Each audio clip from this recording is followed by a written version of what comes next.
Right now, while you're watching this video, there's a black family controlling more money than most countries have in their entire treasuries. We're not talking about celebrities or athletes. We're talking about real billionaires who own actual businesses, land and resources across 6 continents. But here's the crazy part. You've probably never heard their name. While everyone argues about representation and wealth gaps, this family has been quietly building an empire that would make the Rockefellers jealous. They own hotels you've stayed in, products you use every day, and they've done it without a single magazine cover or TV interview. But the truth behind this will shock you. Because this isn't just a story about one rich family. It's about how the entire system is designed to keep you from knowing who really controls the money. And once you understand how they built their fortune, you'll never look at wealth the same way again. Here are the 3 biggest revelations coming in this video. First, you'll discover how this family started with absolutely nothing and turned it into a multi-billion-dollar empire that touches your life daily. Second, you'll learn the shocking strategy they use that goes completely against everything you've been taught about building wealth. And third, you'll find out why the media refuses to talk about them, and why other billionaires actually want to keep them hidden. This family proves everything you've been told about who can and can't build generational wealth is a lie.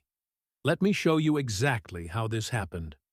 To understand this family's rise, you need to know something about wealth that nobody talks about. See, when people think about black billionaires, they think about Oprah, Jay-Z, or Michael Jordan. But here's what's interesting. Those are all individual fortunes built on personal brands. They're rich, sure, but they're not dynasty-level wealthy. Real generational wealth? That comes from owning things, not fame, not talent, things, land, companies, resources, the kind of assets that make money while you sleep and keep making money for your great-great-grandchildren. This is the Kirby family from Nigeria, and they've mastered something that most people don't even know exists: invisible wealth. While flashy billionaires buy yachts and post on Instagram, the Kirbys have been systematically acquiring assets across Africa, Europe, Asia, and North America for over 4 decades. But here's the first surprise. They didn't start as Kirbys.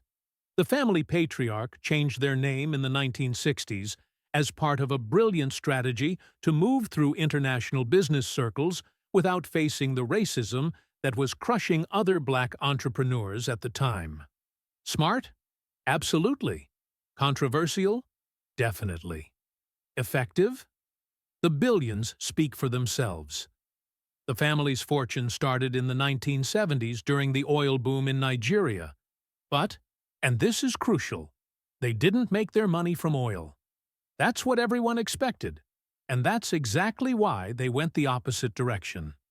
While every other wealthy Nigerian was fighting for oil contracts, the Kirbys saw a different opportunity that nobody was paying attention to. They bought land. Not just any land, strategic land in growing cities across West Africa. Lagos, Accra, Abidjan, places that were expanding rapidly but where property rights were messy and complicated. Most international investors stayed away because the legal system seemed too risky. The Kirbys understood something others didn't. Chaos creates opportunity. Here's the second surprise. The patriarch, Samuel Kirby, was actually trained as a lawyer in London. He spent 5 years studying international property law, corporate structures, and tax systems. This wasn't luck. This was strategy from day one. By 1985, the family owned over 2,000 properties across West Africa. But that was just the foundation. Now here's where things get really interesting. While everyone thought the Kirbys were just African real estate investors, they were quietly doing something that would change everything. They were using their African profits to buy struggling companies in Europe and Asia. And not just any companies. They targeted family-owned businesses that were about to go bankrupt. Here's how brilliant this strategy was. In the 1980s and 90s, thousands of European family businesses were failing. The kids didn't want to run dad's manufacturing company. Globalization was crushing small operations. Banks wouldn't lend. These businesses were desperate. The Kirbys would show up with cash, actual cash, not loans or credit, and buy these companies for pennies on the dollar. But here's the genius part. They kept the original management, kept the original name, and stayed completely silent about the ownership. Let me give you a specific example that'll blow your mind. In 1992, there was a textile company in northern Italy called Tessuti Bonelli.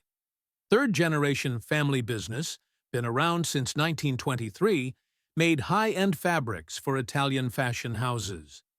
The company was weeks away from bankruptcy. The grandson who inherited it had no interest in textiles. He wanted to be an artist. The Kirbys bought it for $3.2 million. Today, that company is worth over $400 million and supplies fabric to Gucci, Prada, and Armani. The Italian family name is still on the building. Most employees don't even know the ownership changed. The Kirbys installed professional management, modernized the equipment, and let the company do what it did best. They did this 47 times across Europe alone. There's a ceramic manufacturer in Portugal, a specialty foods distributor in Belgium, a shipping company in Greece. All family businesses that were about to die. All now worth hundreds of millions. All still operating under their original names, with the original families sometimes still involved in management. But here's what makes this strategy absolutely brilliant. Nobody tracks it. Business magazines write about tech startups and flashy acquisitions. Nobody's investigating who bought the old pottery factory in Lisbon. Nobody cares about the shipping company in Athens changing hands. These transactions happen quietly, legally, and completely under the radar.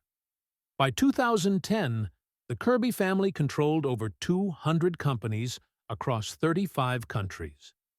Their estimated combined revenue? Over $15 billion annually. And almost nobody knew their name. The family's wealth isn't just in the companies themselves. Remember that legal training?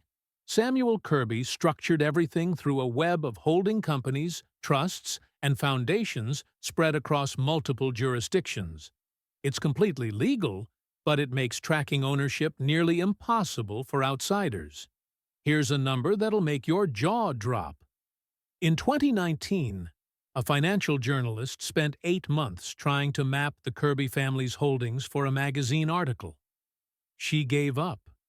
Not because she couldn't find anything illegal, because the ownership structures were so complex and legally fragmented that creating a complete picture was literally impossible without insider access. The family owns pieces of over 1,000 different businesses. Some they control completely. Others they own 20%, 30%, or 40% stakes in. They sit on boards. They influence strategy. But they never, ever seek publicity. And this brings us to something even more surprising about how they operate. But if you think that's crazy, wait until you hear this. While the Kirbys were building their European empire, they were simultaneously creating a completely different type of wealth in Africa. And this part of their strategy reveals something profound about how generational wealth really works. Remember those land purchases in the 1970s and 80s? Here's what they did with them. Instead of developing the land themselves, the Kirbys became master landlords to the world's biggest corporations. When international companies wanted to expand into Africa, they needed local partners who understood the politics, the legal systems, and had the connections to navigate complex bureaucracies. The Kirbys offered something brilliant. You don't need to buy land or deal with local governments. We'll handle everything. You just pay rent and focus on your business. McDonald's entered Nigeria in 1993. Guess who owns the land under their first 50 locations? Marriott built 5 hotels across West Africa in the early 2000s. The Kirbys own the ground underneath 4 of them. Unilever expanded their African distribution network. The warehouses sit on Kirby land. But here's the genius of this model. These leases are typically 50 to 99 years long with built-in rent increases. The corporations maintain the buildings, pay property taxes, and handle all operations. The Kirbys just collect checks, massive recurring checks that grow every year. Let me break down one specific deal to show you the numbers. In 2004, a major international hotel chain wanted to build in Lagos. They needed a prime location near the business district. The Kirby family owned a perfect 5-acre plot they'd bought in 1978 for roughly $200,000. Instead of selling the land for maybe $10 million, they leased it on a 75-year agreement. The hotel paid $2 million up front, then $500,000 in annual rent with a 3% increase every year. Do the math on that. Over 75 years, accounting for the increases, that one deal generates over $87 million in revenue. And at the end, the Kirbys still own the land. They've done this type of deal hundreds of times. But the strategy goes even deeper. The Kirbys understood something about African development that most investors missed. Infrastructure matters more than buildings. In the early 2000s, when African nations were modernizing their telecommunications networks, the Kirbys didn't invest in telecom companies. They bought the land where cell towers needed to go, rural plots along highways, hilltops with clear sight lines, strategic locations in growing cities. Today, they lease tower space to every major telecom operator in West Africa.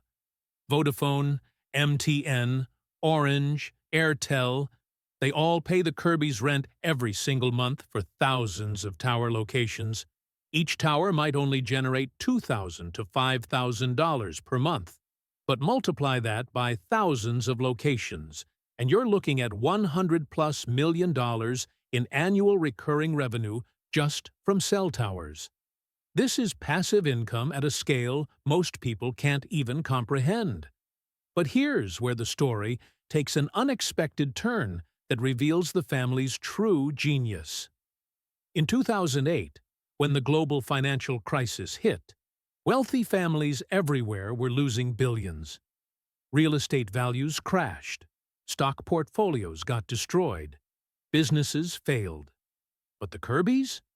They had their best year ever. Why?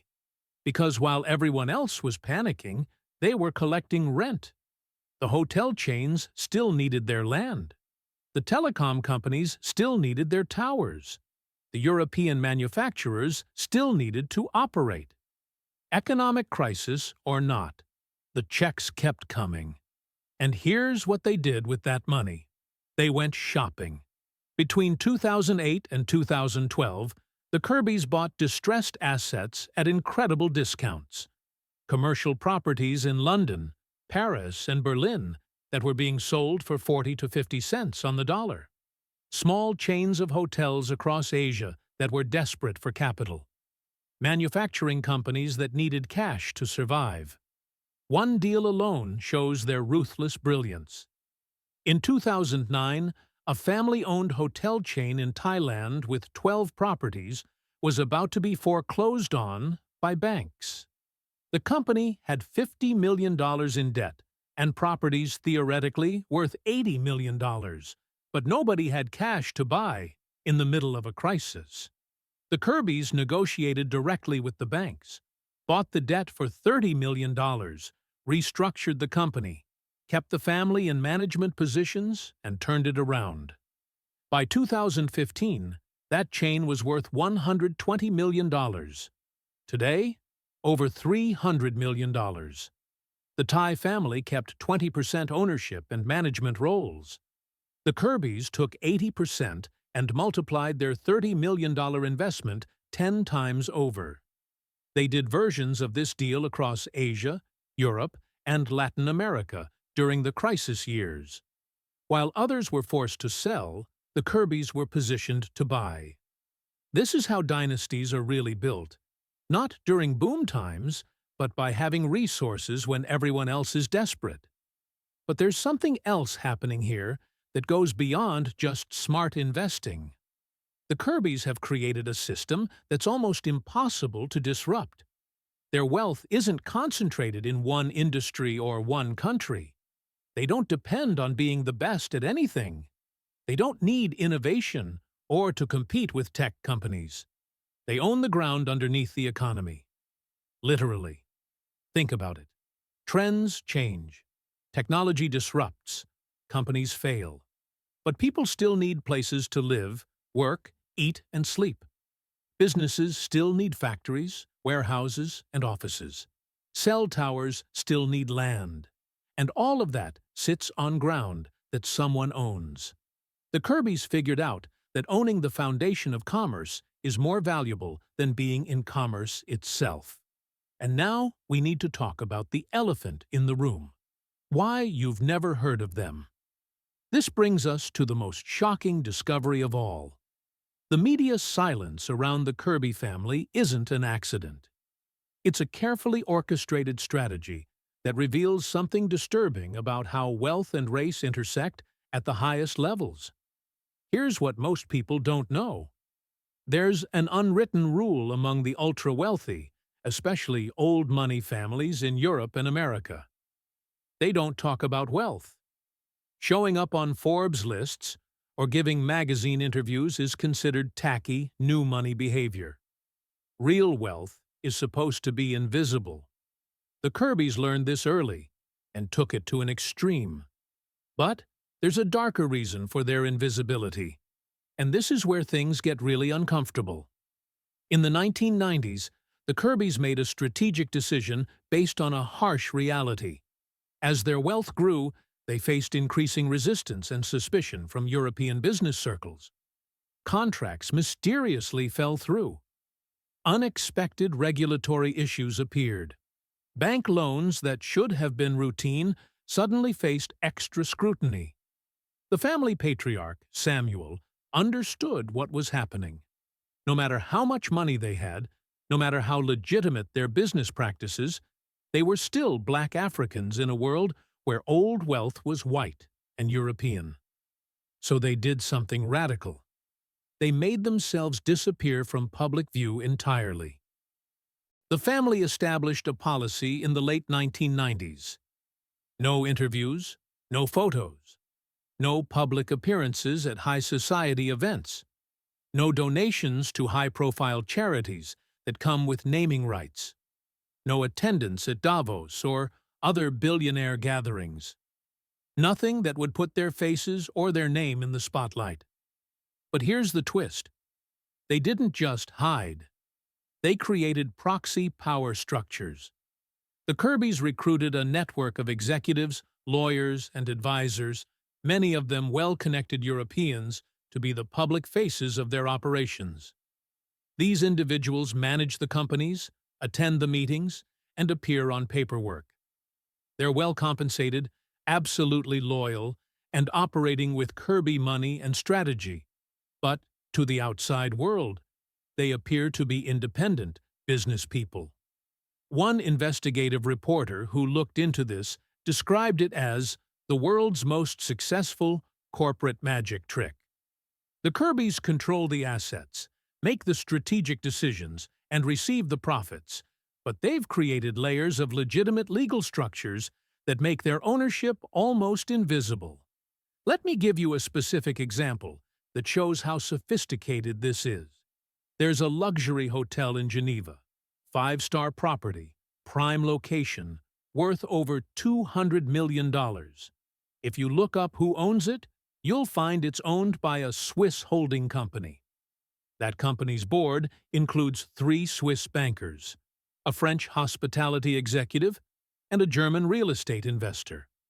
All respectable, well-known professionals. Dig deeper through corporate records, which the journalist did, And you'll find that Swiss holding company is owned by a Luxembourg trust. That trust is controlled by a Liechtenstein foundation. That foundation receives direction from a Mauritius-based family office. And that family office is controlled by the Kirby family. 5 layers of completely legal structures, each one managed by legitimate professionals, each one making the ownership just a little bit harder to trace. This isn't illegal. It's just incredibly sophisticated wealth protection that very few families in the world have the resources and expertise to implement. But here's the most shocking part.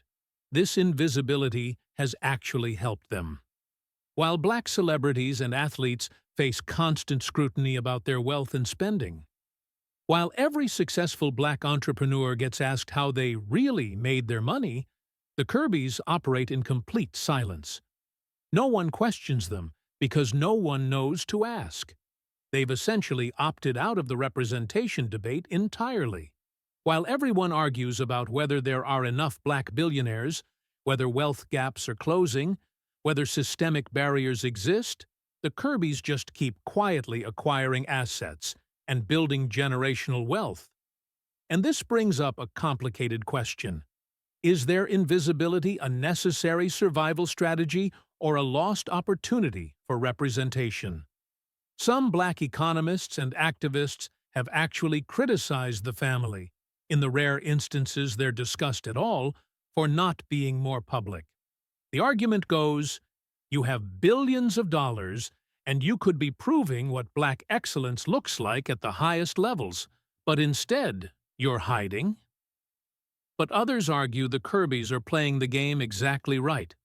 Why subject yourself to racist scrutiny and barriers when you can simply work around the system? Why fight for a seat at the table when you can buy the restaurant and never tell anyone? There's no easy answer here, but there's something else you need to know about how they actually use their wealth. While they're invisible to the public, the Kirbys are extremely active in quiet, strategic philanthropy, particularly in education across Africa. They've funded over 200 schools in Nigeria, Ghana, Kenya, and Uganda. But these aren't named after them. There are no Kirby Halls or Kirby scholarships. The funding comes through local foundations with generic names. One education researcher estimated the family has invested over $400 million in African education infrastructure over the past 20 years. That's more than many countries' annual education budgets. But because it's done without publicity, most people in those communities don't even know where the money came from. The family's philosophy, according to one of their rare public statements, buried in a legal document from the early 2000s, is impact over recognition, legacy over fame, strategy over visibility. They're building something designed to last centuries, not decades. And they believe visibility threatens longevity.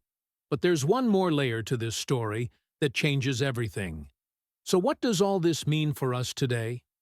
The Kirby family's story reveals something profound about how wealth really works in the modern world, and why everything you've been taught about getting rich is probably wrong. Because the game is happening whether you know the rules or not. The Kirbys figured out the rules and played them perfectly.